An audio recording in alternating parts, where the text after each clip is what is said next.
Okey, əla, başlaya bilərik. Ekranı paylaşım.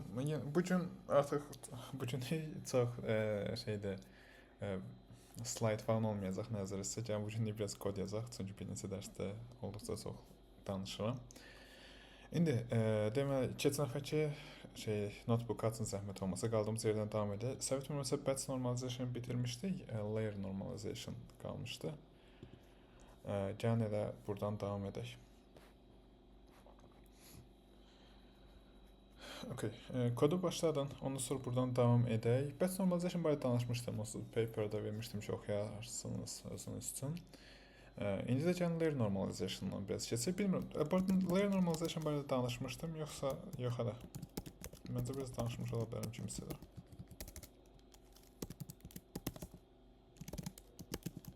Kimsə xatırlayır?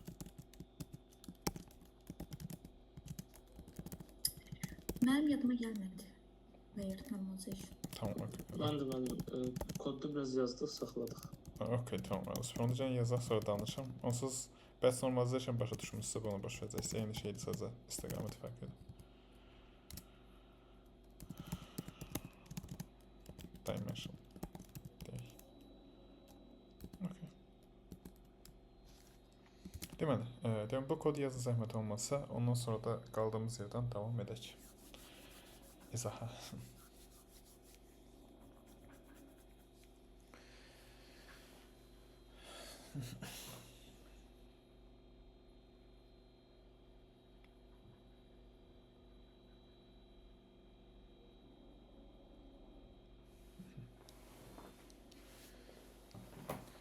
İndi bu hissəni yazdısa, hansı ki yazarsınız deyə bildirəm. Bu arada dediyim kimi mən yazıram, sonra izah etməyə və s. başlayıram, o biri kodu keçirəm. Əgər kimsə arxada qalırsa və s. desin. Bir hər kəsin ekranı paylaşdırmaq istəmirəm, amma yazın. Mən yazdıqsa sizdə və arxada qalında da deyin. İndi çünki belə çox error aldığınızı da eşitmirəm, amma yəqin ki alarsınız deyə inanıram. Deməli, indi gəlin davam edək. Mən layer normalization'ı izah etməzdən əvvəl. Kimsə mənə hatırlasın, batch normalization nə idi və necə işləyir? Onu deyin, ondan sonra davam edək.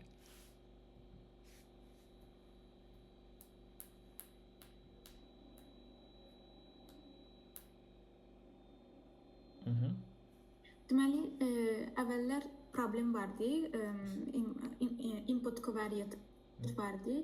Biz bu problemin qarşısını almaq üçün batch normalization apply edirdik. O da dinamik şəkildə olurdu. Yəni ki, bir dəfə belə deyək, mini variance hesablayıb, sonra stabil constant saxlayıb apply eləmirdik. Daima hər bir batch üçün bu mini və standard deviation hesablayıb bunu tətbiq eləyirdik. Və bu gradient descent optimization və normalization eyni zamanda baş verirdi. Ona görə də optimization'a heç bir belə mənfi təsir olmurdu. Onu geridə saxlamırdı. Yəni parametrlərin lazımsız dərəcədə böyüməsinə gətirib çıxartmırdı.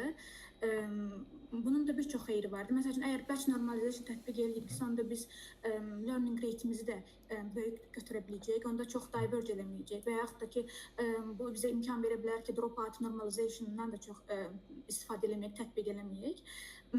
Bu kimi hallarda istifadə edilir. Okay, əlas, çox ətraflı geniş cavabdır. Və layer normalization eyni şeydir. Bu qədər. Sadəcə fərqi hardadır? Batch normalization adından versəndiyi kimi batchlər üzərində işləyir. Yaxşı. Yəni məsəl üçün əlinizdə müəyyən qədər batchlər var. O batchləri götürürsüz, həmin batchlər üzrə ortalamanı hesablayırsınız, standard deviation hesablayırsınız və digər bir neçə metriks var, bilirsiniz. Running mean, running standard deviation və s. tipli hissələr hesablayırsınız. Ondan sonra da həmin batchlər üzərinə və demək hər dəfə yeni batchdə bunları yenidən hesablayırsınız. Doğrudur? Layer normalization isə per sample, yəni hər sample üçün ayrı-ayrı hesablayırsınız. Yəni bir dənə sample götürürsünüz, məsələn bir dənə şəkli götürürsünüz, o şəkli normallaşdırırsınız. Qrup üzrə yox, sadəcə bir dənəsini götürüb normallaşdırırsınız. Aydındır? Bir dənə text götürüb normallaşdırırsınız. Bu zamanda olur layer normalization. Aydındır? Bu qədər. Yəni məntiqi bu qədərdir. Bayaqlar batchlər üzərində idi, indi sample'lar üzərindədir. Bir dənə sample üzərindədir. Bu qədər. Bu stoxastik approach kimi gedir, yəni tam elə yaxşı bənzətmədir, amma tam olaraq elə yox. Fərqləri hardadır? Deməli, bunu deyim. Adətən batch normalization o CNN-lərdə daha çox istifadə olunur. Yəni computer vision'da daha çox istifadə olunur. Bu şey isə layer normalization isə o NLP məsələlərində, o text və sair məsələlərində daha çox istifadə olunur. Bunda bir neçə səbəbi var. Birincisi o batch şeydir. CNN-də overfitting biraz tez-tez baş verə bilər, normallaşdırmaq üçün istifadə olunurlar. Batch normalization istifadə edəndə şey güman edirsiniz, data ID olmalıdır. Independent distributed şeyin açılışıdan çıxdı bir dəqiqə. Independent and identically distributed olmalıdır. Yəni ki, variable'lar bir-birindən asılı olmalı deyil. Bizə sənə qədər yeri. Və random olmalıdır. Bir də ki, batch ölçüsü müəyyən qədər olmalıdır. Aydındır.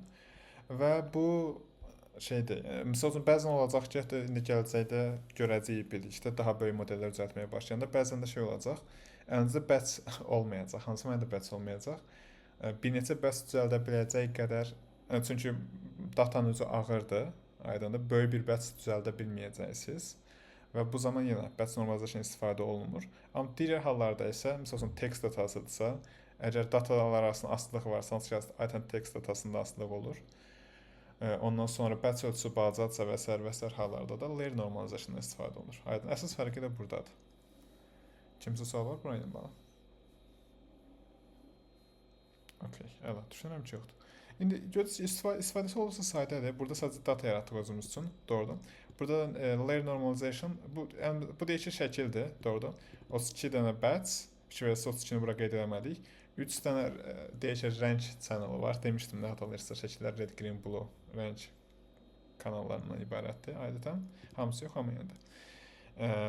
Bu hatırlama PyTorch'da en birinci əldə yoxsa hündürlük. Önəmli deyil, birinci en sonra hündürlük deyil, misal üçün. Yoxsa hündürlük ya da en çox önəmli deyil. Yəni bu height və width də yəni də. Okay, height demişəmsə böyük ehtimal hündürlük birinci gələrdi. Deməli, mən bu ikisi üzrə normallaşdırmaq istəyirəm. Yaxşı, yazıram ki, okay, bu qiymətləri buraya yazıram ki, okay, bunlar üzərində normallaşdırsın. Əgər mən bura gəlib 3 də əlavə edəsəm, rəng channel üzrə qruplar normallaşdıracaq. Aydındır. Və bu formatda götürüb normallaşdıra bilərsiniz. Kimsə bir sual var bu ilə bağlı. Fikir verirsə batch yazmıram. Çünki demişəm batch qeyd olunmur bu hallarda. İndi növbəti ehtiyacım bir də bunun düstur şeydə layer normalization yenə özümüz də sıfırdan yazaq. Daha yaxşı təcrübə olar deyə düşünürəm.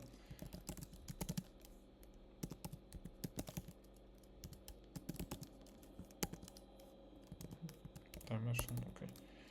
İkinci və üçüncü doğrudur. Keep dimension olacaq true.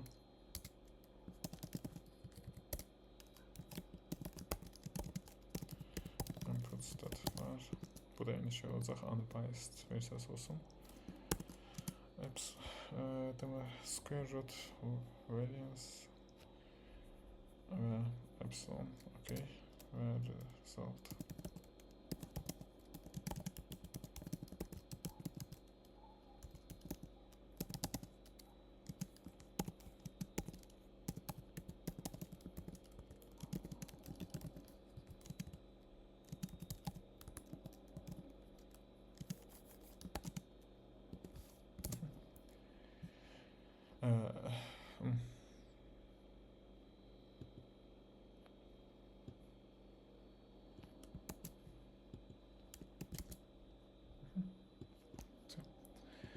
İndi burada etdiyimiz hissəsi nədir? Burada isə sadəcə bunu təbii ki, belə yazmanıza ehtiyac yoxdur. Və arxasındakı məntiqi yazdım ki, daha da aydın olsun. Gəlirəm bura. O birinci ortalamanı tapmalıyıq. Doğru. Hansı dimensionlar üzrə inputs götürdüm. Ortalamanı tap. Hansı dimensionlar üzrə? Keep dim true dimensionu saxla. Çünki şey edəcək. Misal üçün 32-nin 3-ün 1-in 1-ə saxlasını istəyirəm. Yaxşı, əgər keep dimension yazmasam belə olacaq. Sonra broadcasting edəndə problem olacaq. Yaxşı, bunu onsuz bilirsiniz deyə düşünürəm. Çünki danışmışam. Deməli, ondan sonra isə inputs variance-da da eyni şeydir. Keep dimension. Bir də unbiased burada təzədir. Bundakı hələ statistikada keçməmişəm, keçəcəm. Elə bu şeydə deep learning hissəsini bitirək. Yəni bu bölməni də. Computer vision keçməzdən əvvəl statistikada 3-cü bölməyə başlayarıq, yaxşı. Evet, sual verim, bəlkə aranızda bilən olar. Bu variance hesablayanda sample'lar üzrə onun bias və bias olmayan unbiased versiyası var idi. O unbiased versiya ilə biased versiya arasındakı fərq nədir, kim bilir? Universitetdə vesaire öyrənmiş ola bilər, sonra sual verim.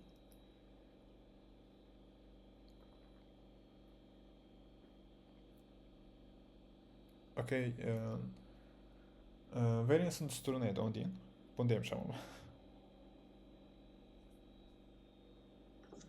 Validen çıxırıq ortalamanı kvadratına alırıq. Toplayırıq hamısını yenə bölürük ortalamaya. Sayına. Sayın. Evet, doğrudur. Bu sizə belə deyim qısa not olaraq, sonra slaytlarda və göstərəcəm statistika bölməsində. Bu bütöv datası üzərində olan düsturdur. Əgər sample üzərində hesablasınız biraz bias olur, overestimate edir. Orada düsturda sample'da bütöv datası üzərində yox, daha kiçik bir hissəsi üzərində o qədər danışacağam.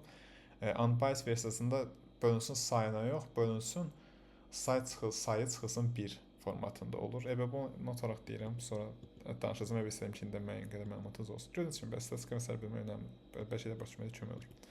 Anyways, ondan sonra hansı sən yazdıq, variance tapdıq, standard deviation tapdıq, çünki nə demişdik, kök altına salmaq lazımdır. Bu sadəcə layer normalization'ın epsilon qiymətini götürdük ki, 0 problemi olmasın.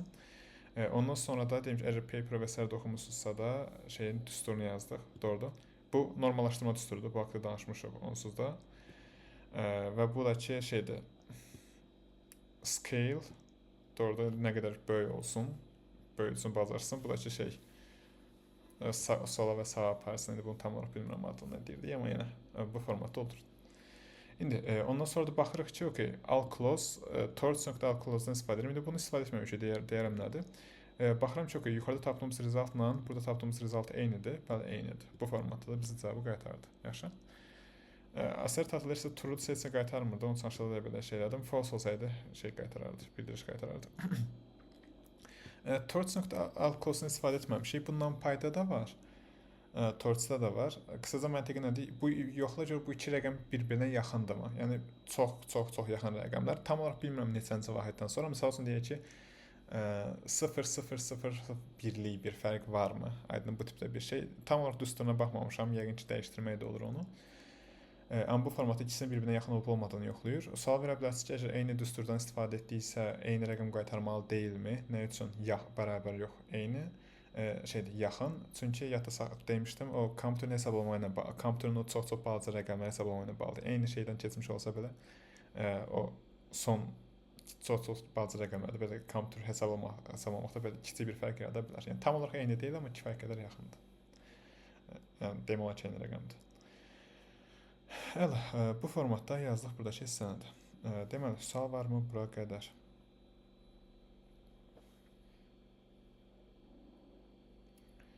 Okay, deyəsən bu hissəsi də bu qədərdir. Bu da oldu layer normalization. Yəni gördüyünüz kimi bu da çox kompleks deyildi deyə düşünürəm. Onsuz batch normalization'ı bilirdiniz. Növbəti hissə isə transfer learning barədə danışacağam.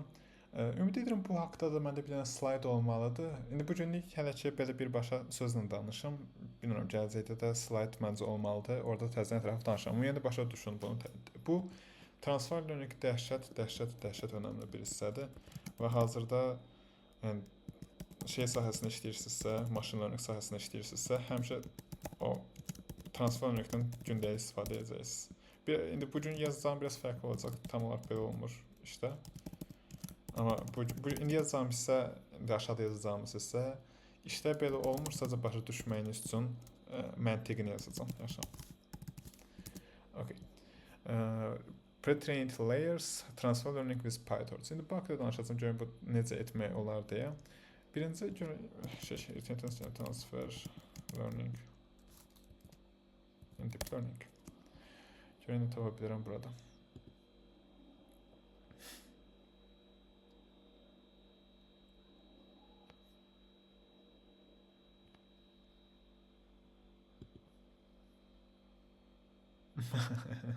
Maraqlıdır.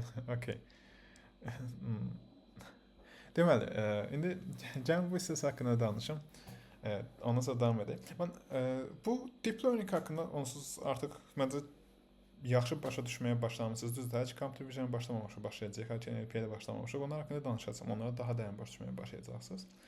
Lakin belə overall basics-ını artıq başa düşürsüz deyə düşünürəm. Doğrudur, çünki biz arxasındakı riyaziyyata da baxdıq, optimizerlərin necə işlədiyinə baxdıq, nə üçün çox dərin neural network cihazlarında problemlərlə üzləşə bilərik, buna baxdıq və s. activationlara baxdıq və s. Bunların hamısını mən qədər tanışıq. Və deep learning-in nə qədər güclü olduğunu da artıq başa düşürsüz deyə düşünürəm. Çünki hər şey etmək olur. Demək olar ki, hər şey etmək olur, doğrudur. Və əgər əlinizdə doğru bir sistem varsa, yaxşı bir data varsa, demək olar ki, hər şeyi öyrədə bilirsiniz. Doğrudur. O nə qədər ekstrem şeylər öyrətmək olar barədə danışmışdım. Amma ki, problemli tərəfi hardadır bu sahənin? Ən problemli və başarılan tərəflərindən biri datadır, təbii ki, doğrudur. Düzdür, çox böyük modellərin o hesablaması üçün güclü kompüterlər və s. o da bir hissədir. Yəni problemlərdən biri, ən böyük problemlərdən biri, hətta ən böyüyü datadır. Bu tipli modellər, deep learning modelləri adətən çoxlu data tələb edir. Əgər yaxşı bir nəticə əldə etmək istəyirsə, çoxlu data olmalıdır. Əgər əlinizdə az bir data varsa, dərin bir neural networku sıfırdan düzəltməyə bir mənası yoxdur. Çünki yaxşı nəticə əldə etməyəcəksiniz. Model overfit edəcək, çünki çox güclü modeldir. Əlinizdə az data var, deyə çox əzbərləyəcək, gedəcək və heç nə əldə edə bilməyəcəksiniz. Yaxşı. Amma problem budur ki, sizin adətən əlinizdə çox da data da olmur. Yaxşı. Bu hallarda nə etmək olar və adətən nə edəcəksiniz? Əslində hazırda adətən etdiyiniz nədir? Transfer learning deyə bir şey var machine learningdə. Ondan istifadə edirsiniz. Qısaca məntiq nədir? Deyirsiniz ki, okey, mənə lazımdır, ən sadə dildə deyək.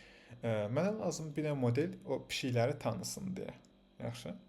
Şəkil göndərəcəm, amma əlimdə çox az data var. Nə edə bilərəm? Deyirəm ki, okey, mən buna bir dənə model öyrətmişəm. Bilmirəm nə qədər yaxşı misaldım, itləri tanısın deyə. Yaxşı. Və kifayət qədər data üzərində treyn etmişəm, kifayət qədər yaxşı nəticə əldə etmişəm həmin model üzərində. Və onda gəlin belə deyək. Onsuz bu model, bu itləri tanıyan model artıq nə bilim, quyruq nədir bilir, qulaq nədir bilir, o küncləri tanımağı bilir, qıraqları tanımağı bilir. Aydındır. Gəlin sıfırdan öyrətməkdənsə o modelin weightlərini götürək. Bu yeni modelimiz sıfırdan başlamasın, bu weightlərdən davam etsin. Yaxşı? Buna transfer learning deyirlər. Yəni bir modeli öyrəndiyini digər modelə keçirirsiniz. Məsəl üçün burada çox buna görə güldüm, yaxşı misaldır. Məsəl üçün scripting edirsiniz, doğrudur. Bu buz üstündə sürüşürsüz. Və burada öyrəndiyiniz bir növ bu xizəydə etməyinizə bir növ oxşuyur. Doğrudur. Burada öyrəndiyiniz bacarıqları burada tətbiq edə bilirsiniz. Bir növ transfer learning tamamilə eyni şeydir. Yəni bir yerdə öyrənilən bacarıqları başqa bir yerdə istifadə edirsiniz və bu hazırda dəhşətli dərəcədə çox geniş şəkildə istifadə olunur. Məsəl üçün Hugging Face barədə heç danışmamışam, amma danışacağam. Adətən etdiyiniz nədir? Məsəl üçün hansısa bir NLP problemi üzərində işləyirsiniz, text problemi üzərində işləyirsiniz, computer vision problemi üzərində işləyirsiniz. Demək olar ki, heç vaxt modeli sıfırdan düzəltmirsiniz. Yaxşı, adətən etdiyiniz nədir? Hazır bir modeli götürürsünüz, hansı ki, həmin hazır modellər çoxlu data üzərində treyn olub. Məsəl üçün, milyonlarla şəkil üzərində treyn olub və yaxud da ki, terabaytlarla ya da daha çox bilmirəm, nə qədərsə text datası üzərində treyn olub və bu modellər artıq şəkildə nə var tanımağı bacarır. Müxtəlif şəkillərdə nə olduğunu bilir. Yaxşı. Yaxud da ki, artıq tekstin mənasını başa düşür. Çünki kifayət qədər tekst görüb, bilir ki, okey, bu cümlə qurmağı bacarır, şeyini başa düşür və artıq cümlə quran, bilməyi bacaran bir modelə, nə bilim, tekstdə olan adları seç demək daha asandır. Nəinki dillə bağlı heç bir məlumatı olmayan modelə. Doğrudur. Dillə bağlı heç bir məlumatı olmayan modelə daha çoxlu dataya ehtiyacınız var. Qısaca transfer learning məntiqi belədir. Ən sadə dildə belə demək olar. Kimsə bir sual var bununla bağlı? Okey, evet, düşünürəm ki, yoxdur. Və dediyim kimi, adətən hazırda praktikada da edəcəyiniz, yəni demişdim, hazırda praktikada iki şey, bir agentlərdə, bu RAG və s. quracaqsınız. Orada onsuz API-dən istifadə edirsiniz, bir modeli çox treyn etmirsiniz. Və yaxud da ki, bir model treyn etməlisinizsə də adətən hazır model. Yəni şeydə eləmirsiniz bunu açığı. Klassik machine learningdə etmirsiniz. Çünki klassik machine learningdə adətən datanın keyfiyyəti çox önəmlidir. Yaxşı data azlamaqdır. Az datanı yaxşı nəsə toplaya bilərsiniz. Əgər datanı yaxşı təmizləmisinizsə, odur. Çox az datanı yox təbii ki, amma o feature engineering yaxşı etmisinizsə, datanı yaxşı təmizləmisinizsə və s. yaxşı nəticə əldə etmək olar. Amma ki, deep learningdə dediyim kimi çoxlu data ehtiyacınız olur həmişə və bir çox halda o qədər datanız olmadığı üçün belə bir variantdan istifadə edəcəyik birlikdə. Buna baxmayaraq deyərsiniz ki, okey, əla, super, hazır modellərdən istifadə edəcəyik. Bu yuxarıda danışdığım kompleks şeyləri bilməsək də olar.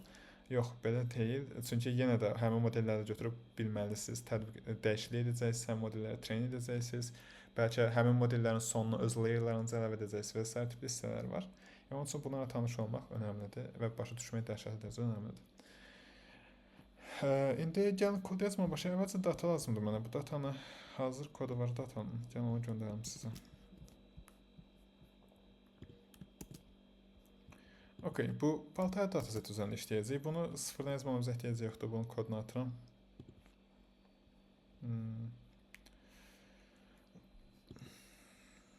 Okay, chat bölməsindən atdan bunun kodunu götürərsiniz zəhmət olmasa.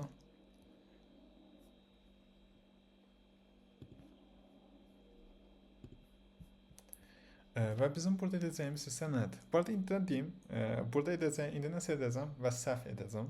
Yəni kod bir növ işləyəcək, amma bilərək biraz şey olacaq, amma sonda deyəcəm səbəbini. İndi edəcəyimiz hissə nədir? Misal üçün deyək ki, bizdə bu əlimizdə paltar dataseti var.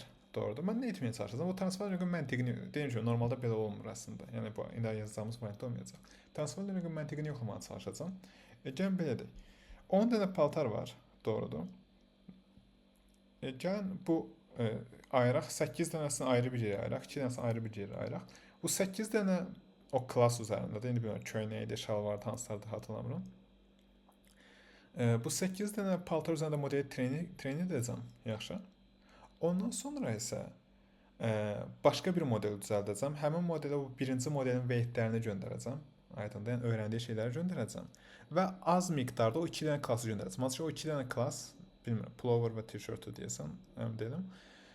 Onları heç birinci modeldə görməyib, amma az bir data üzərində yoxlayacaq, görəcək ki, bu az data üzərində də modelimiz hansısa yaxşı bir nəticə qaytara biləcək, ya yox. Aydın, qısaca yoxlamağa çalışacağımız şey burada budur. Yəni transfer login məntiqini yoxlayacaq. Çünki nəyə görə? Onsuz birinci model paltarlarla tanışdı, doğrudur. Artıq həmin modelin şeylərinə davam edəsək, doğru. Dediyim kimi, artıq arxasındakı ləzzətdə bilirsiniz. Biri var ki, weightləriniz təsadüfi olsun, doğrudur. Çünki əgər heç etməmişsə təsadüfdən başlayır və o modeli sıfırdan etməyə başlayırsınız. Bir də var ki, okay, bu birinci model artıq paltarları tanımaq üçün şeyləri bacarır. İndi küncləri tanımağı bacarır, sonra onları birləşdirməyi bilir.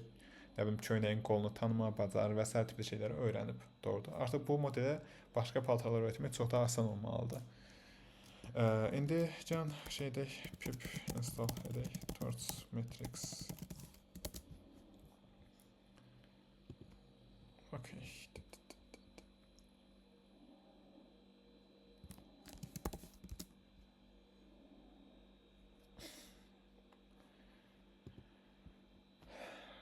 Bunu attım deyim ki, bunu yazmaz. Burada sadəcə şeydir, bu biraz şeydir, datanı orada bölüblər sağ olsunlar. Şeydir, kitabda var idi. Bölüblər, o 8 klass, 2 klass, birinə çox, birinə az yetsin, fəsəl çox önəmli deyil, belə bir şey etməyəcəyik. Bir dəqiqə. İndi edəcəyimiz isə nədir? Gəlin birinci o training algoritması, bu niyə bu qədər uzun müddət run oldu bilmədim, amma indi gəlin training algoritmasını yazaq, görək. Çox birinci modelimizi train etməliyik, doğrudur.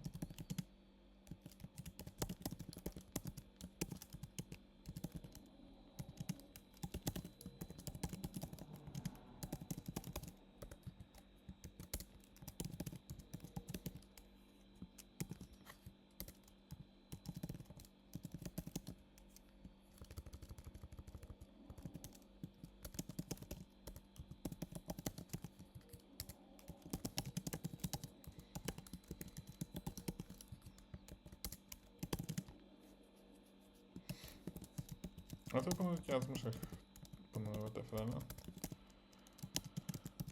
Amma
Hər şey daxil edəcəm bura.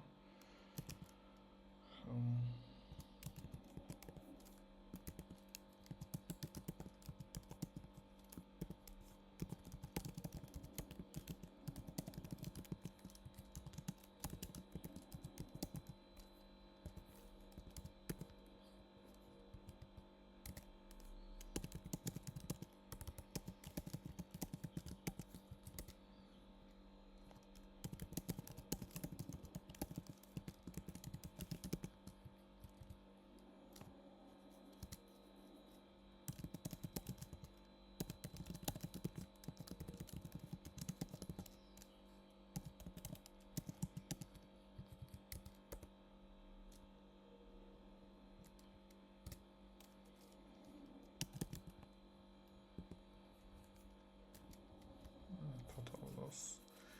Trend builder.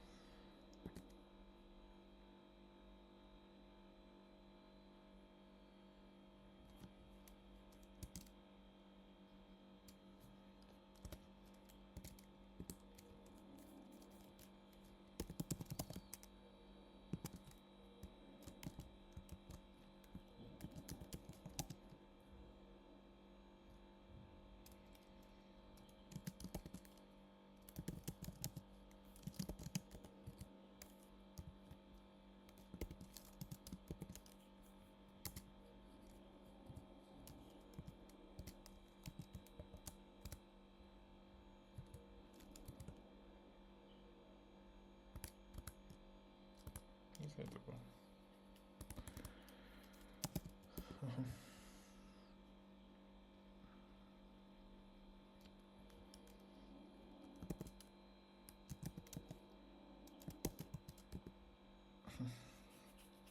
Şimdi bunu da yazın zahmet olmasa sonra bunu devam edelim.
Okey, deməli, ümidvaram bu da ki, sən yazırız. Bu kodda çox izah olması birisi olduğunu düşünmürəm. Onu gəlin bir dəfə tez qısaca üzərindən keçək. Doğrudur. Görək burada nələr baş verir deyə. Deməli, yenə burada əsas danışmaq istədiyim sizə bir bu şeydir, qlad normdur.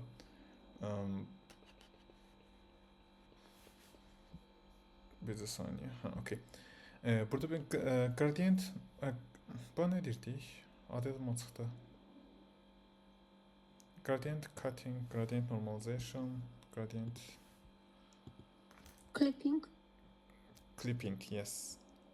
Yes, evet, doğrudur o zaman. Deməli, burada bir dənə əsas tanış olmadığımız bir dənə budur. Bu hissə haqqında danışıram, sonra bütün kod haqqında biraz danışaram. Bizdə bir də var, gradient clipping deyə bir şey var. Yəni qısaca nə edirik? Gradientlərin kəsilməsi. Yaxşı. Bu şeyin qarşısını almaq. Sizcə gradient clipping o bundan əvvəl danışdığımız hansı problemin qarşısını almaqda bizə kömək ola bilər?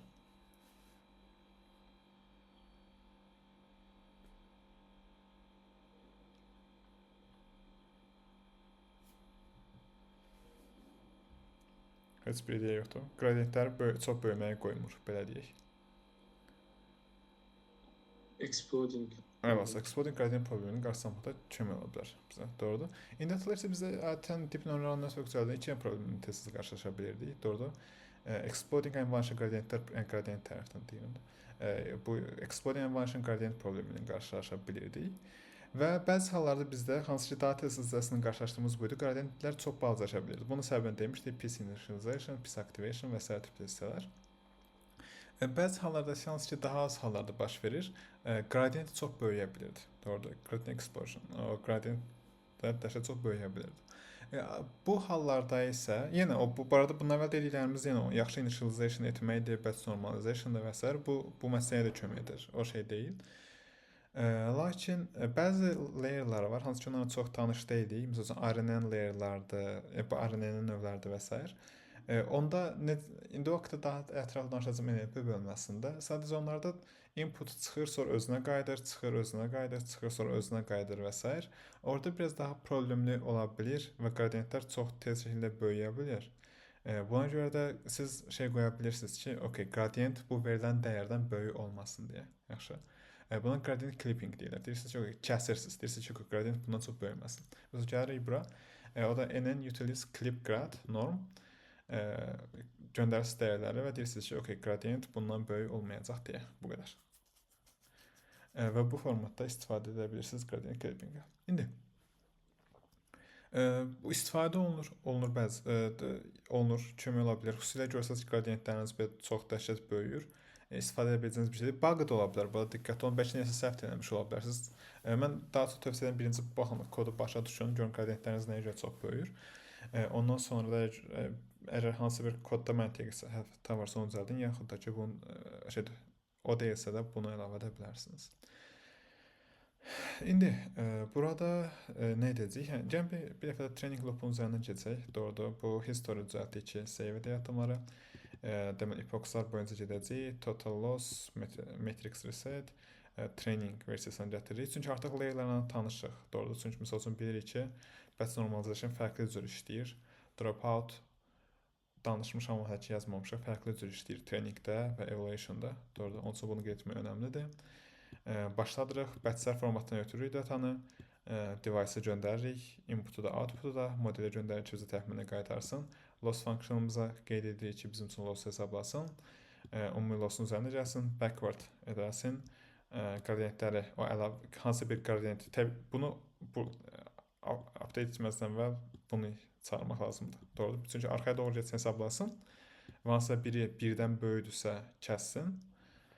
Ondan sonra da update yazsın qiymətlərə, sonra qradientləri sıfırlasın təzədən ki, accumulate olmasın. Yenə bu matriximizi update edirik, bu da isə historic qiymətlərimizi update edirik, printimizi göstəririk və bu formatda funksiyamızı yazdıq. Bu da çağırır, evaluate TM-i çağırır. Bu da arxa planda bunu run edir ki, həm training dəyərlərini görə bilək, həm də ki, evaluation qiymətlərini görə bilək deyə. Bu qədər sadə və gördüyünüz kimi, yəni bunu çox kompleks deyil, bunun əvvəl də onsuz yazmışdıq və beyin training loop'umuz hazırdır. Deyim ki, bununla da belə arada tanış olduq ki, belə necə işləyir deyə. İndi, gəlin edək, məntiqini yazdıq, amma hələ ki neural network'umuzu qurmamışıq. Gəlin, çox sadə bir şey quracam, çox önəmli deyil, nə oldu bu dəqiqə. Çünki yaşını səbd etməyə çalışmamısınız, borçmək istəyirəm.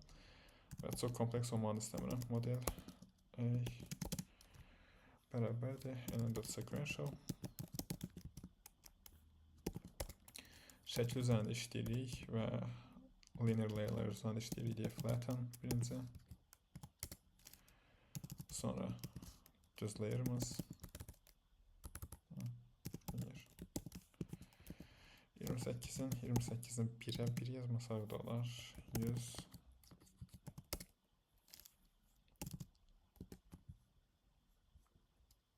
Okay, bu formatda yazdıq şeyimizi. Deməli, model device-a da göndərək. Okay. Device yazmamışıq deyəsən. Device. Bu indi düzəltdiyim model balacadır. CPU-ya bir başqasını göndərə bilərik. GPU da olar. Sadəcə GPU-nu yandırmamışıq. Gəl təzədən yandıraq şey olsun, odur budur və mənasız deyim, belə balaca bir model üçün GPU-nu istifadə etmək. Şey yazaq. Qda olsun. If torch.qda is available.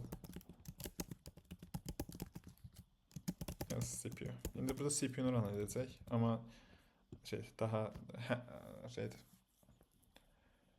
Hard coding neydi? Adamdan çıxdı onda. Hard coding etməyək. Okay, bəlkə adını qarışdıra bilərəm. O adamdan çıxdı. Anyways, bu formatda yazdıq və beləcə model alımız hazırdır. Belə ayrı arxitekturanı qurduq. Çətin bir hissə yoxdur. Həmişə etdiyimiz hissələrdə. Bircədən sonra dəyişən hissə hardadır? Dediyim kimi, sadəcə 8 dənə nöron var. Çünki 8 dənə klass var bu dəqiqə əlimizdə. O da nə ilə bağlı? Çünki 2 dənə klassa fərqli bir model göndərəcəyik. 8-ni bura göndəririk. Yaxşı. Hətta gəlin şeyləri də dəyişək. Layer'ların initialization'ı dəyişək. Model apply. Hatırlayırsa biz belə bir şey düzəltmişdik. Use initialization. Okay, gəlsin bundan istifadə edəsən. Bunu yuxarıda düzəltmişdik.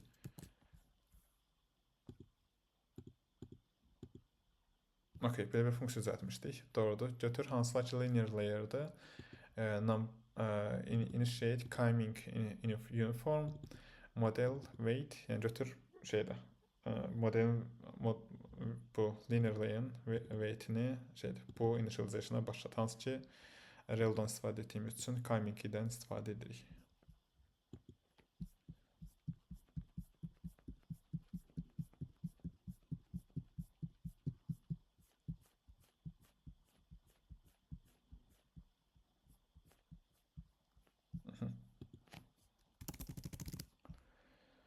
Və bu formatda da artıq layer'larımızı da yazdıq, məntiqimizi də yazdıq. Bircə nə qaldı? Train etmək qaldı. Doğrudur. Yəni train edək modelimizi.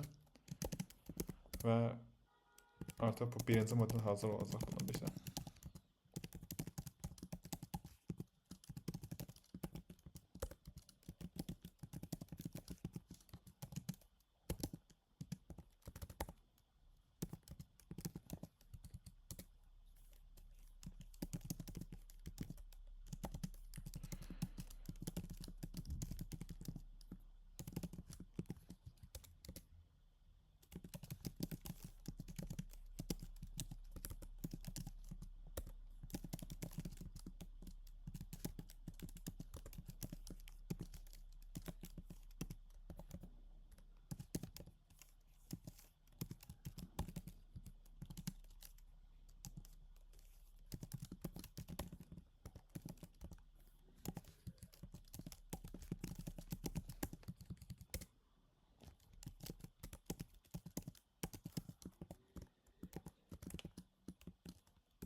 Okay, və shape'lərdə neysə əfəndim 100, 100, 100, 100, 108, 28, bu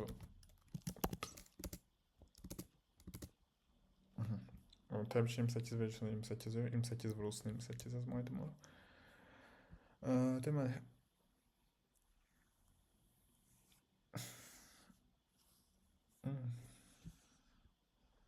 vericini yazında shape error vurmaq nə üçün yazın? Gəl baxma.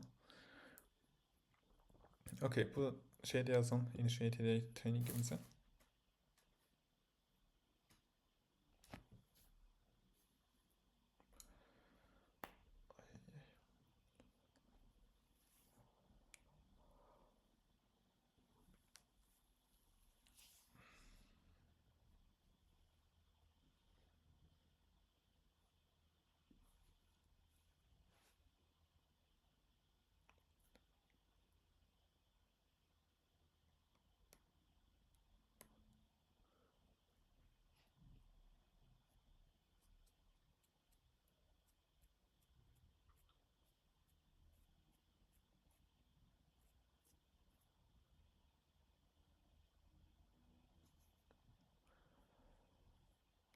Okay, deməli buradakı sən də yazdınız. Yenə stochastic gradient descentimizdən istifadə edirik. Birazdan DJ-lərini keçəcəyik. Amma gəlin buradakı hissəni bitirək. Loss funksiyonumuzu yazdıq, accuracy'mizi qeyd etdik, 8-dən class və o yuxarıdakı funksiyamızı çağırdıq burada düzəltdiyimiz qiymətlərlə. Doğrudur və deməli model yaxşı nəticə göstərənə oxşuyur. Training matriximiz, validation matriximiz, model bu dəqiqə overfit edirmi sizcə?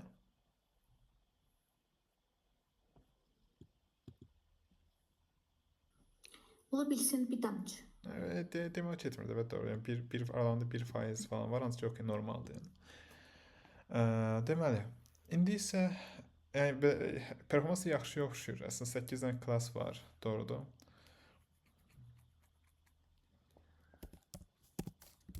Əgər model üçün öyrənməsəydi 12.5 olacaqdı. Accuracy. Görür ki, modelimizdə nəsə öyrənib, doğrudur. Burada şey sən təsdiqlədik. İndi gəlin digər modelimizi də öyrədək. Gəlin birincisi digər modeli sıfırdan öyrədək görə necə bir nəticə əldə edəcəyik. Sonrası transfer learning əlavə etdikdən sonra necə bir nəticə əldə edəcəyik.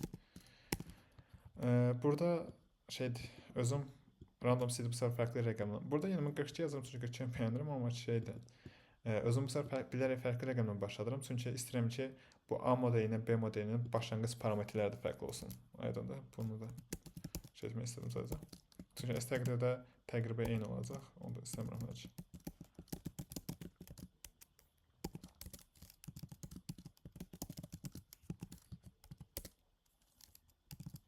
Okay. Arkadaşlar demək eynisidir. Bir dənə klass olmalıdır burada. 1, 2, 3. Yuxarıda şansını qoymuşdum. 1, 2, 3, 4 dənə. Okay. 4 dənə qoyaq. Burada da şey olsun.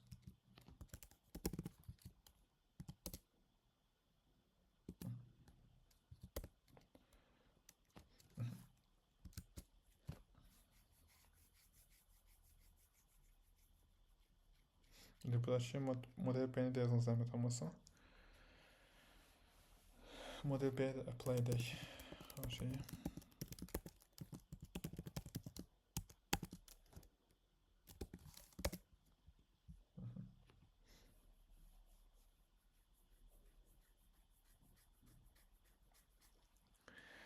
Okay, demək model B-mizi də düzəltdik, doğrudur.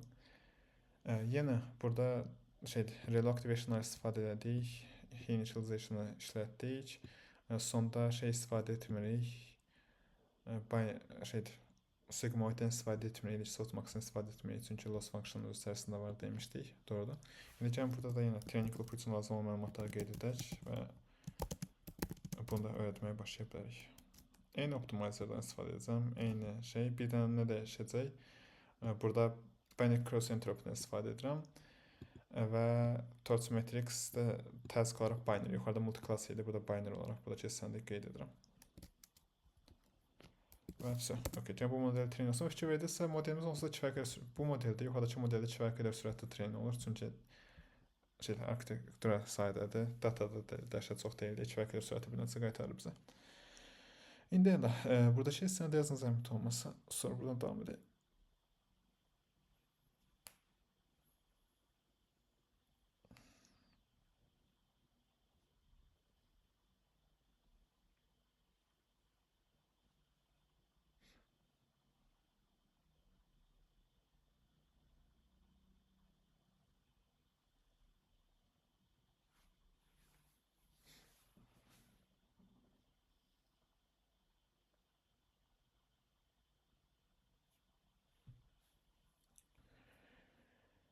Okay, indi burada şey sən yazırsa, yenə burada, okay, bura baxanda nə deyə bilərsiniz? Başına nəticəyə baxıb. Overfit edib. Bəli, overfit edib. Görür ki, training matrix-dən validation matrix arasında fərq var. Və bayaqçından bir xeyli daha az nəticə görsədir. Və səhv etmirəmsə deyim ki, burada daha az data ayırıblar. Hatırladığım qədərilə. Train set B. Okay, 20 dənə data ayırıblar. Hansı ki, məntiqlidir. Bir train set A, validation set A, test set A, train set B, validation set B. Okay, qısaca nədir? 20 dənə data ayırıblar. Yəni olduqca azdır. Təbii ki, 20 dənə data nə baş verəcək? Model əzbərləyəcək. Yəni qısaca baş verəcəksə burada budur. Onsuz yəni bizim burada göstərməyə çalışdığımız odur ki, az data olsa nə baş verə bilər və nə edə bilərsiniz? Çünki deyim ki, az data ilə işlə qarşılaşacaqsınız və bu sahələrdə ki, demək olar ki, həmişə daha çox data istəyirsiniz. Xüsusilə computer vision'da deyirsiniz ki, keşke daha çox datam olaydı. İndi elə, buradakı hissəni yazdıq, doğrudur. İndi isə növbəti edəcəyimiz hissə isə harada? Növbəti etməyə çalışacağımız hissə isə deyim ki, transfer learning-dən istifadə etməyə yoxlayacağıq və edəcəyimiz qısaca məntiq nə olacaq? Götürəcəyik, deməli, model A-nın parametrlərini model B-də istifadə edəcəyik. Aydındır. Qısaca məntiqi burada budur. Yəni, model A-nın çünki qiymətləri var bizdə bu dəqiqə. Model A nöqtə hansısa bir yer yazıb weightlərini götürə bilərəm. Eyni şeyi götürəcəm, indi model B-yə alacağam. Necə? İndi gəlin burada edək. Deyim ki, normalda belə olmur. B-də edə bilərsən, normalda belə etmirsiniz işte.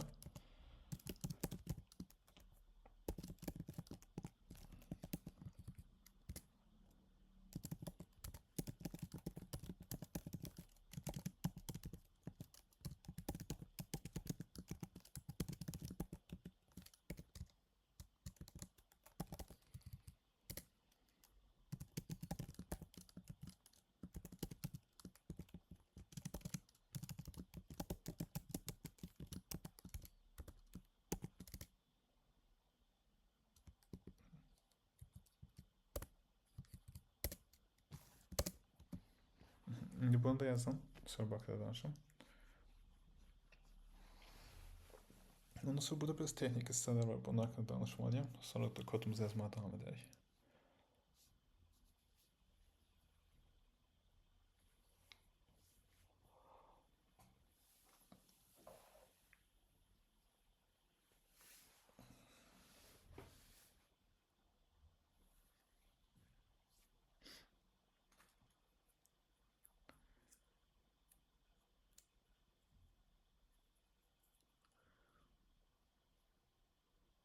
Aslında Hugging Face'den sizden istifadə etmiş şey ediyordum düştü. Tamam.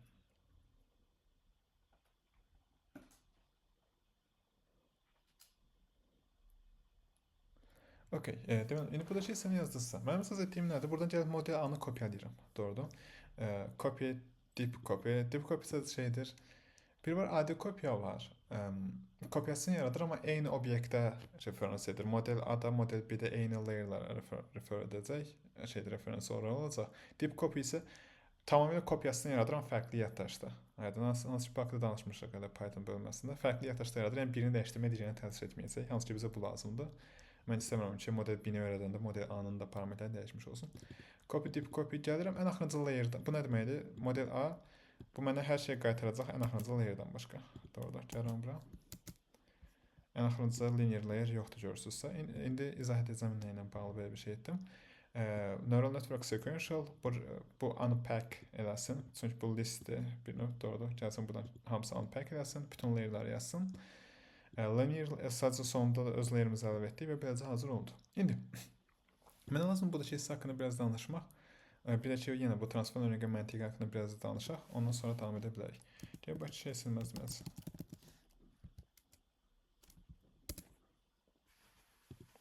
Xərakəri.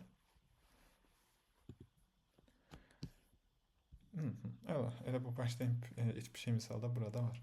Dediyim kimi, transfer learning qısaca məntiqi nədir? Əlimizdə bir model var, çoxlu data üzərində treyn olub. Biz də həmin modeli istifadə etmək istəyirik. Yaxşı.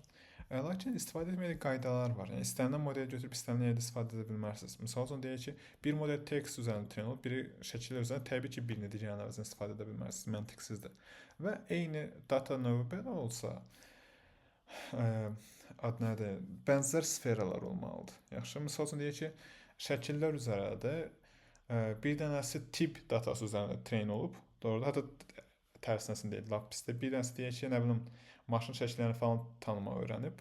Həmin şeyi götürüb tip datasını istifadə etməyə çox bir mənası yoxdur adətən. Yaxşı. Onun üçün də diqqətli olmaq lazımdır. Əgər transfer learningdən istifadə edəcəksinizsə, göstərəcəm hardan öyrənmiş modelləri götürə bilərsiniz. Sanki Hugging Face barədə yadıma düşdü ki, biz istifadə etmişik sizinlə bundan əvvəl. Burada özüm üçün də soxurdum Whisper modeli və s. Amma ki, burada embedding modelindən götürmüşdük, hatırlayırsınızsa, RAG sistemi düzəldəndə. Doğrudur. İndi oradan götürə bilərsiniz. Bu computer vision modelləri üçün ayrı yeri var, onu da göstərəcəm. Oradan götürə bilərsiniz və hazır modelləri götürə bilərsiniz. Amma ki, əsas məntiq oradadır ki, bənzər data üzərində treyn olmuş modelləri götürməlisiniz. Əgər mövzular tamamilə bir-birindən ayrıdırsa, çox da bir kömək olmur sizə. Yaxşı. Və götürəndə şərt deyil ki, siz bütün modeli götürəsiniz. Yaxşı. Məsəl üçün deyək ki, buradakı bu birinci modelimizdir, bu da digər modelimizdir, doğrudur. Transfer learning edəcəyimiz model budur. Buradakı parametrlər burada istifadə edəcəyik. Lakin misal üçün mən fikir verirsə ən axırıncı layeri götürmədim indi. Nə üçün axırıncı layeri götürmədim bayaqları? Çünki output layerimiz fərqlidir. Demək olar ki, heç vaxt output layeri götürmürsünüz. Əgər çox nadir hallarda output layeri götürərsiniz, əgər məsələ tamamilə eynidirsə, bir çox halda demək olar ki, həmişə output layeri atırsınız. Öz output layerinizdən əvəz edirsiniz daha doğrusu. Nəyə görə? Məsəl üçün, bizim birinci məsələmizdə 8 dənə paltar var idi birincisi. Yəni 8 dənə nöron var idi. Burada 8 dənə nöron yoxdur. Bizdəkində o növbəti məsələmizdə sadəcə 1 dənə nöron var. Çünki 2 dənə paltardır. Binary classification məsələsidir. Ona görə ən axırıncı layeri atdıq. Yaxşı, bu birinci hissəsidir. Ondan sonra növbəti hissəsi isə oradadır ki, təkcə ən axırıncı layeri atmaq yox, adətən son bir neçə dənə layeri götürməyə bilərsiniz. Bu nə ilə bağlıdır? Çünki ola bilər ki, okey, məsələ o çox oxşamır, amma yenə də ilkin layerlər hatırlayırsınızla görə satmışdım. Məsəl üçün, şəkil datası üzərində öyrənirsiniz, şəkil datası üzərində gedirsinizsə və məsəl üçün convolution neural network'dən məsələ istifadə edirsinizsə, ilkin layerlər məsəl üçün o künc, qıraq və sair tanımağı öyrənirdi. Doğrudur.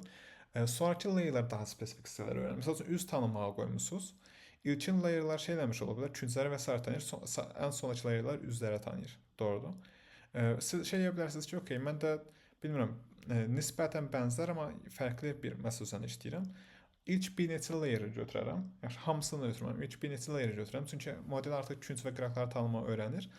Sonraki layerləri özüm əlavə edərəm. Yaxşı, yəni buradan seçə bilərsiniz. Ümumi qayda budur ki, məsələniz nə qədər bənzərdirsə, o qədər çox layeri götürə bilərsiniz. Yaxşı? Bir çox halda belədir. Açıldığım bir şeydir. Bir çox halda hamısını götürürsünüz, output layeri atırsınız. Praktikada belədir. Çünki nəyə görə praktikada belədir? Mənim dediyim məntiq doğrudur. Amma praktikada belədir. Çünki hazır götürdüyünüz modellər dəhşətli dərəcədə çox data üzərində train olub və demək olar ki, sizin məsələniz üzərində demək olar ki, həmişə train olmuş olar. Bir çox halda train olmuş olurlar. Yaxşı, məntiq burada əsasən budur. Amma yenə də. İndi burada başqa hansı hissəni deyəcəkdim. İndi mən davam etməzdən əvvəl burayla bağlı kimdəsə bir sual varmı?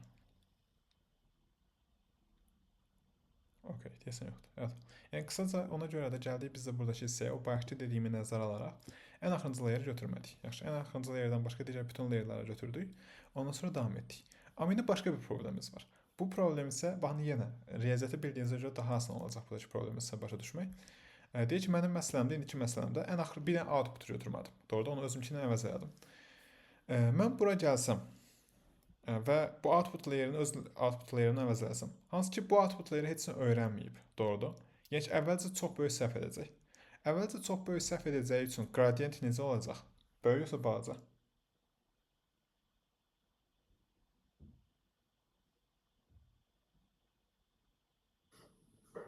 Böyük olar. Təbii ki, böyük olacaq. Loss nə qədər böyükdürsə, gradient də böyük olur. Doğrudur. Və bundan əvvəlki layerlərdən gələnlər də dəhşət çox kömək etmir əvvəlcə. Çünki onsuz buradakı qiymətlər randomdur deyə hər şey korlayırlar. Və bu zaman nə baş verəcək? Chain rule əsasən buradakı gradient böyükdür. Buradakına vuracağıq. Doğrudur. Buradakı gradient böyük olduğuna görə bu da çox dəyişik təsir edəcək. Doğrudur. Bu da. Yəni eyni məntiqlə sağdan sola doğru davam edir. Yəni qısaca nə baş verir? Modeli train edən zaman bütöv neural network train olur. Amma buradakı layerlər bu layer random olduğuna görə əvvəlki bütün nöronların da qiyməti çox dəyişir. Fikir verdiniz? Amma bu dəqiqə istədiyimiz bir şey deyil. Nə istədiyimiz bir şey deyil? Çünki bunlar onsuz da öyrəniblər. Doğrudur. Bunların bu dəqiqə bu qədər çox dəyişməyin səbəbi bunlardır. Yaxşı da ki, ilk bir neçə layeri götürmüsünüzsə də, deyək ki, son 2 layeri götürməmisiniz. Bunlara görə bunlar çox dəyişirlər. Bildiniz? Çünki nədir? Gradient, chain rule, məncə kifayət qədər sadədir başa düşmək. Bu görə problem törənir. Onun üçün adətən nə edirsiniz? Götürürsünüz modeli. Buradakı layerləri dondurursunuz. Yaxşı, götürdüyünüz layerləri dondurursunuz. Dondurursunuz o demək ki, elə edirsiniz ki, öyrənmir. Yaxşı, yəni gradient axmır bunlar boyunca. Ancaq bu yeni əlavə etdiyiniz layerlərdə gradient olacaq. Və deyirsiniz ki, gəlin bir neçə layer bunu train edək. Bu biraz öyrənsin. Yaxşı. Ondan sonra bundan əvvəlki layerlərin şeyini açarıq, donunu açarıq və beləcə öyrənməyə başlayarlar. Aydın oldu məntiqi ki, o bayaqki o randomluq haradan qalsın. Dediyim kimi, çox mürəkkəb deyil. Əgər riyaziyyat sən başa düşmüsünüzsə, anlamaq kifayət qədər sadədir deyə düşünürəm. Onun üçün mənə nə etməyə ehtiyac var? Həmin layerlarda gradient axının qarşısını kəsməliyəm. Doğrudur. O da necə edə bilərəm? Bunu əslində bilirik. Etmişik çünki. In model B on A ən axırıncı layerə kimi gəl və layer parameters param First grad bərabərdir false. Okay, etdiyim nədir? Ən axırıncı layerə kimi sadəcə nə edirəm? Deyirəm ki, okay, heç bir layer gradient tələb etmir. Yəni gradient istifadə etməyəcək. Və beləcə olacaq train edən zaman bir dənə ən axırıncı layerimiz, doğrudur, buraya əlavə etmədiyimiz layerimiz train olmağa başlayacaq. Bu qədər sadə. Sual var? Yoxdur.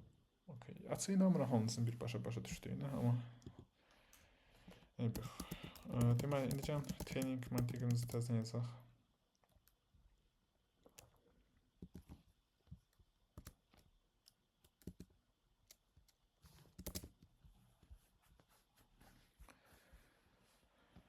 Okay, indi burada şey sən yazın zəhmət olmasa.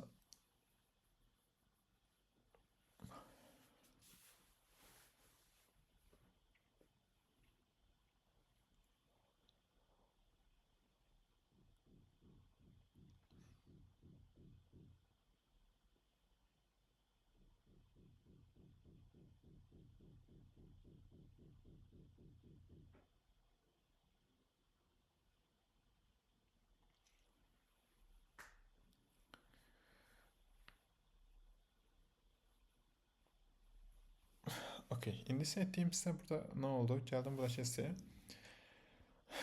10 epox davam edirəm və bu səfər isə etdiyim nədir? Bir dənə bu dəqiqə dediyim kimi o output layer'ı bu dəqiqə train olur. Çünki digər bütün layer'larda train olmasını da qeyd etdim burada. Ondan sonra isə artıq axırıncı layer'ı öyrəndiyinə görə, doğrudur. Artıq bunlar sabit qalır, amma təkcə bunlar dəyişir. Artıq mən loss hesablayan çox böyük bir səhv olmayacaq, çünki bu da öyrənib. Yaxşı. Artıq nə edə bilərəm? Gələrəm bura və layer'ların hamısını donuna açaram və deyirəm ki, okay, indi hamınız öyrənməyə başlayın. Bu da, bu da, bu da, bu da. Yaxşı, o bayaqki o qradiyentlər, böyük qradiyentlər o hazır modelin bütün parametrlərini korlamasın deyə fikir verdiniz. Bax, yenə arxasındakı rəziyyəti bilirsiniz deyə. Artıq daha sayədə nə üçün belə bir şey edirlər deyə. Yenə, bu arada bunu da deyim. Əslində, yenə bu nə qədər layer'ı, yenə də əslində bütün layer'ların donunu açmırsınız. Bu arada, praktikada. Dəyişir nə qədəri. Yenə məsələ nə qədər bənzər olmağına asılı olaraq, xüsusiyyənizdə nə qədər data olduğuna asılı olaraq. Misal üçün, və addım-addım deyə bilərsiniz. Deyirsiniz ki, okay, gəlin sondan o top 5 layer'ı trainable edək. Yaxşı? Sonra train edin, görün performans necədir. Görürsünüz ki, okay, o sonra təzədən eksperiment edəsiniz. Gəlin top 10 layer'ı trainable edək. Misal üçün. Okay, görün performans necədir. Yəni, eksperiment edə bilərsiniz və yavaş-yavaş daha çox layer'ı trainable edə bilərsiniz. Bu adətən əlinizdə data miqdarından çox asılıdır əslində. Nə qədər çox datanız varsa, o qədər çox layer'ı trainable etmək olar. Adətən hamısını birbaşa etmirlər, əgər əlinizdə çox data yoxdursa. Hansı ki, okay, yadıma düşür, bununla bağlı məndə slide var. Daha ətraflı həmin slaytda da danışacağım.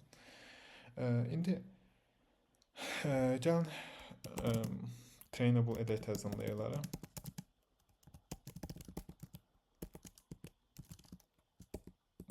Gəldim. Deyək ki, ilk layer'ı etməyəyim, misal üçün. Gəlirəm, burada digərlərin hamısını təzədən trainable kimi qeyd edirəm. Layer'ı götürsün, layer'ın içərisindəki parametrləri götürsün və həmin parametrləri trainable etsin. Qısaca təzədən. Ondan sonra edəcəyim hissə nədir? Təzədən modeli train edəcəm. Doğru.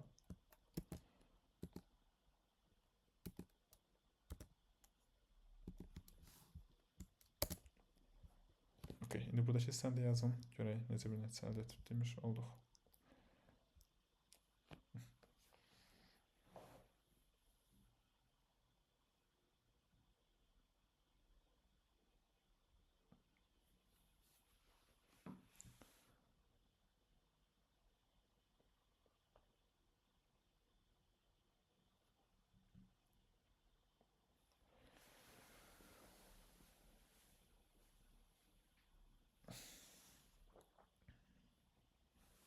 Bu da 86, yox, neçə olmuşdu?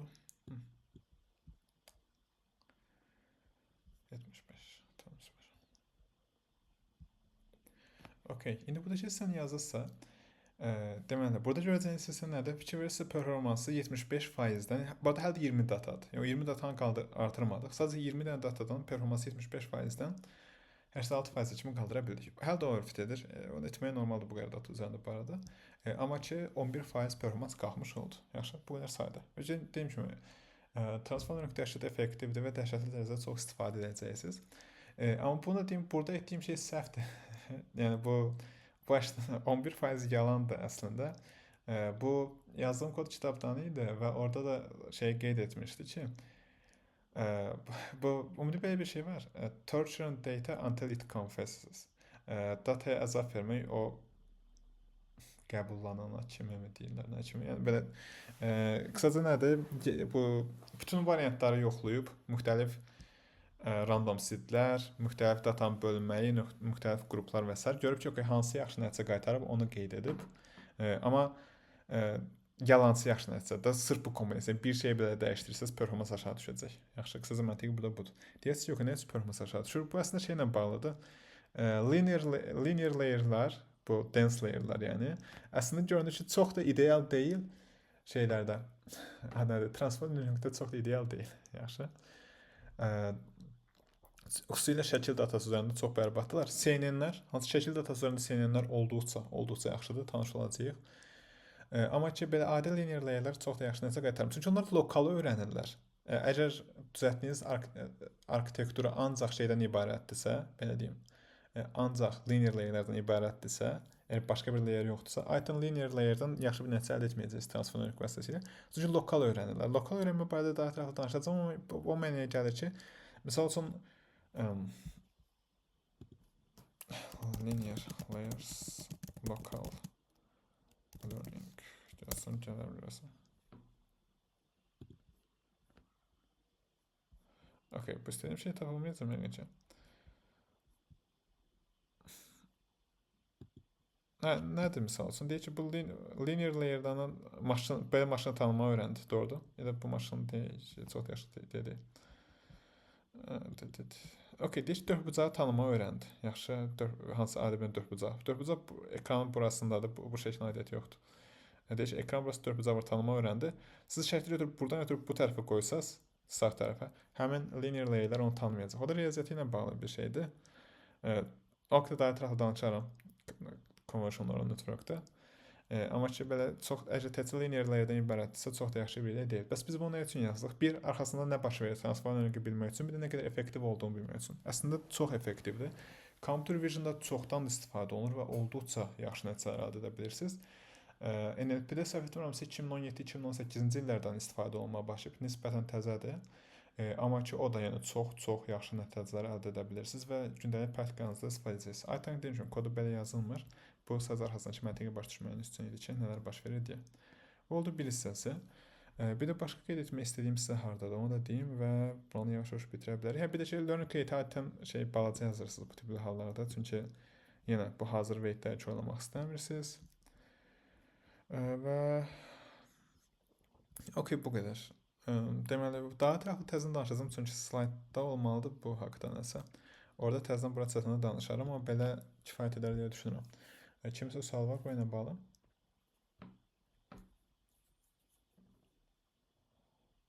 Okey, desin yoxdur. İndi isə edəcəyimiz isə nədir? O keçən dərs danışdığımız isə optimizerlər haqqında. İndi şey edəcəyik. Necə kodumuzu sürətləndirmək olar? Training prosesimizi sürətləndirmək olar. Optimizerlə tanış olacaq. Yalnız ki, keçən dərs tanış olduq, orada adımla tanış olduq, Aramis Prop-la tanış olduq. İndi daha çox variantla, momentumla tanış olduq. İndi daha çox variantla tanış olacaq və biraz daha əlavə məlumat verəcəm ki, nə, harda istifadə olunur və niyə deyə. İndi gəlin başlayaq. Bunu da biraz yazmağa. Yəqin ki, bundan artıq gələn dərs gedərik.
İndi buranı da yazın zəhmət olmasa.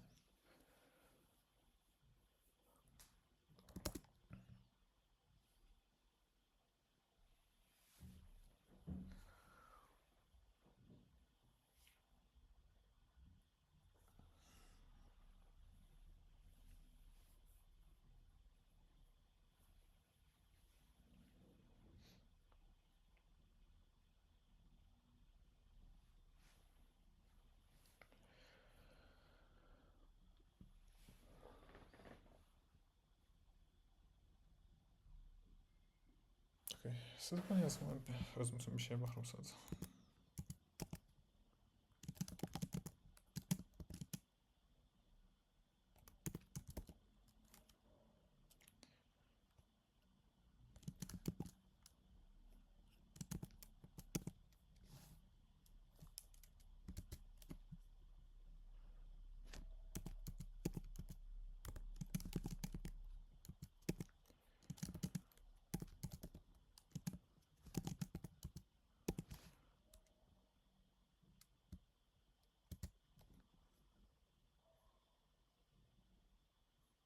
Bu deyil, başqa bir şey də var idi orada.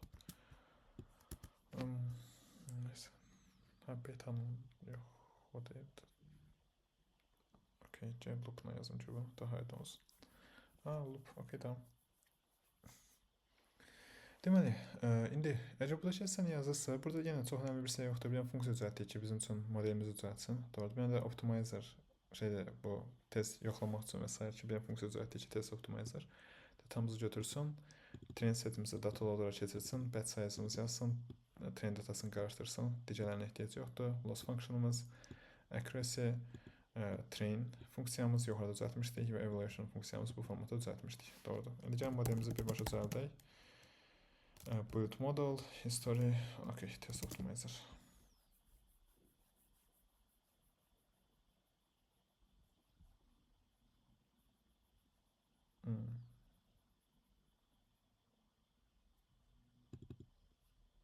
Yeah.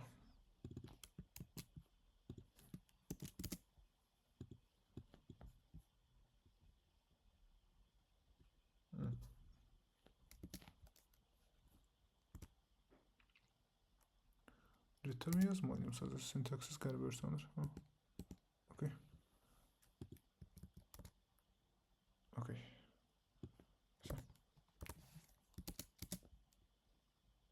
Okay, yine shape'də səhv eləmişəm. Yenə şey yazmışam. Bu arada deyim ki, errorları oxumaq bacarın. Error qayıtmasa belə aytan demək başa düşmək saydadır. Sadəcə dedi ki, non-type'ın parametrisi deyə bir şey yoxdur. Mən də baxdım ki, bu niyə non-dır? Çağırmışam axı, gəldim, baxdım ki, doğrudan non-dır. Hansı halda non ola bilər? Demək funksiya desən return etməmişəm, gəldim return elədim.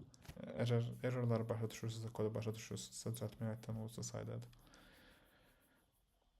Aytan yox. Bəzən mürəkkəb, çox mürəkkəb ola bilər, başa düşürsünüz də ayrı məsələ amma yəni. Okay, indi buranı da yazın. Sonra devam edək.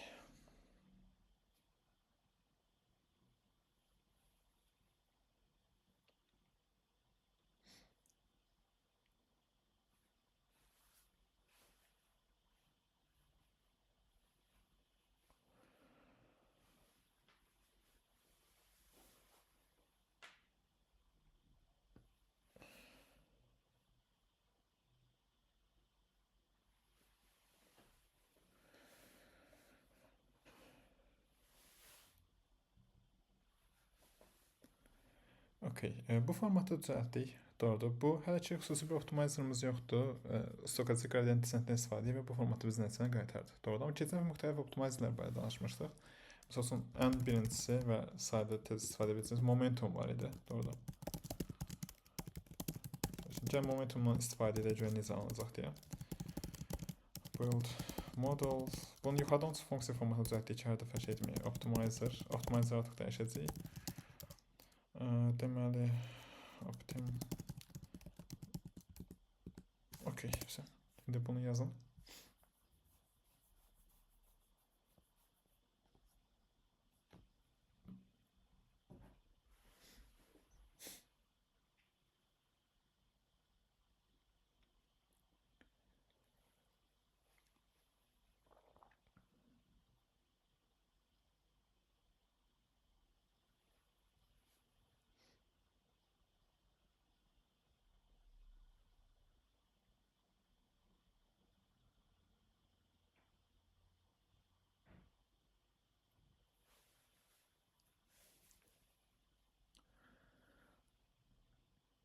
Okey. Demek momentum optimization barədə danışmışdıq. Doğrudur. Qısaca nə edir? Exponential weighted average-dən istifadə edir və adi stokastik qradiyentin fərqi nədir? Adi stokastik qradiyent ancaq bir dənə indiki addıma görə qradiyenti nəzərə alır. Momentum isə bunun əvvəlkiləri də nəzərə alır. Doğrudur. Və ona görə addım atır və adətən bu nəyə gətirib çıxardır? Daha sürətli o minimum nöqtəyə tapmanıza kömək edir. Yəni aşağı salmanıza kömək edir və demək olar ki, həmişə istifadə edə bilərsiniz. Heç o pis deyil. Yəni hətta demək olar ki, həmişə stokastik qradiyent desentinin yanına momentum əlavə edə bilərsiniz. Kodu yazmaqda hər şey sadədir fikir verdiyiniz kimi. Siz gəldiniz, stokastik qradiyent desent yazdınız. Həmişəki kimi. Ondan sonra da sadəcə bir parametr əlavə edirsiniz momentum adında. O 0.9 danışmışdım onsuz nədir deyə təzə izah etmək istəmirəm. Keçən dərsə baxarsınız əgər ehtiyac varsa. Və belə yenə də görə bilirik ki, okey, bu formatda model treyn edə bildik və əslində başlanğıcı biraz daha yaxşıdır. Ondan sonra düşür, biraz qalxır və s. Bu çox önəmli deyil, amma dediyim kimi adətən momentum həmişə daha yaxşıdır. Adi təkcə stokastik qradiyentdən istifadə etməkdənsə götürüb bu formatda rahat şəkildə istifadə edə bilərsiniz. Yaxşı. Yəni momentum haqqında bundan əvvəl danışmışdım. Yəni bir dəfə danışaq.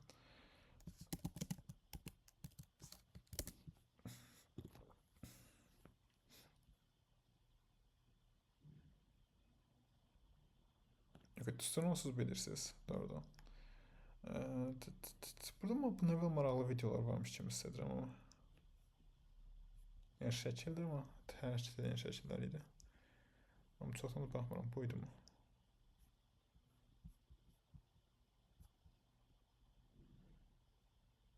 Budur amma buradan adaqratdan istifadə edirlər. Ben bunu istəmirəm ki.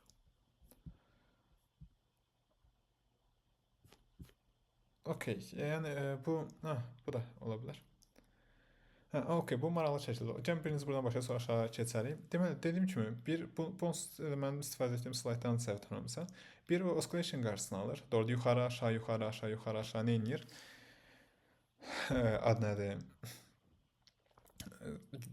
Köhnə qiymətləri nəzərə aldığına görə artıq daha düz getməyə başlayır minimum nöqtəyə. Bu da nədir? Trening prosesini sürətləndirir. Aydındır.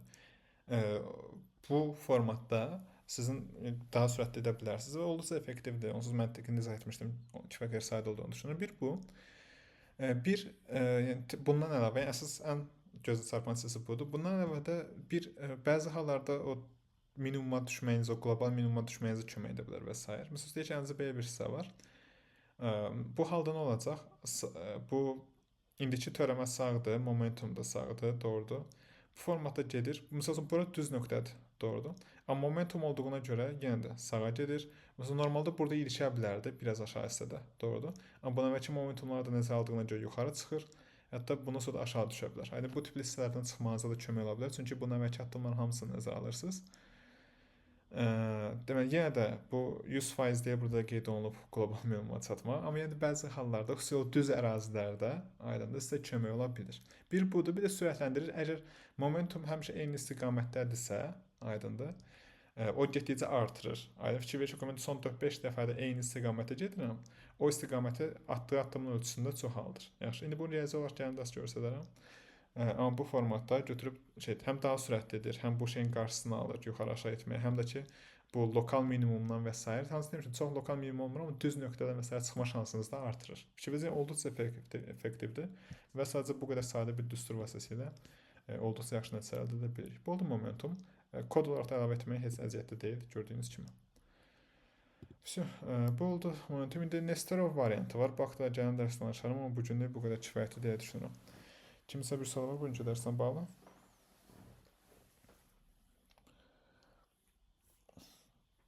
Okey, sualınız yoxdur deyə düşünürəm. Gəlin bitirməzdən və keçən dərs bunu etmək istəyirdim, yadımdan çıxdı. Spell checker nədir? Competitions.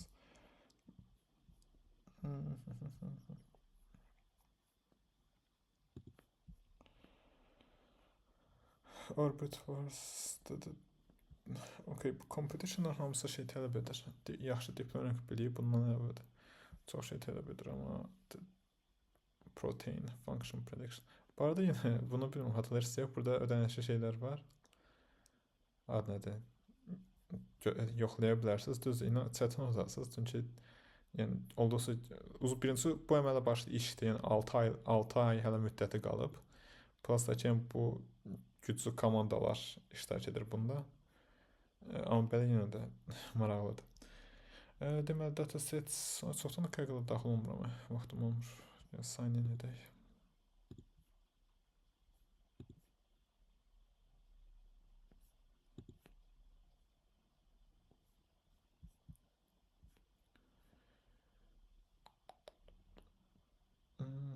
Datasetsdən zid edib belə. Desinterface dəyişib.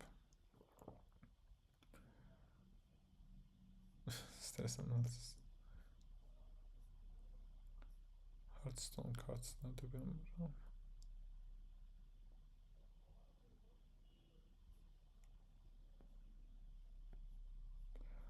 Bunlar üçün NLP lazımdır. Sadəcə adi dance layer-la edə biləcəyiniz şeylərə baxıram. All that says NLP visualization, pre-trained computer vision classification. Classification'da nələr var şəkil olmayanlardan.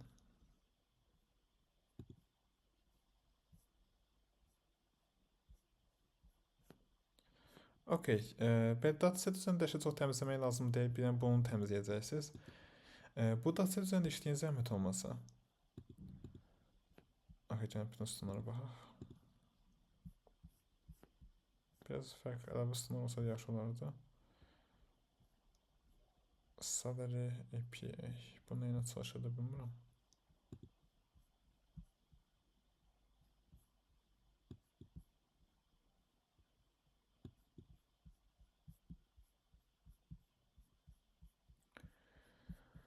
Okey, indi bunu oxumaq istəmirəm. Əlinizdə belə bir dataset var.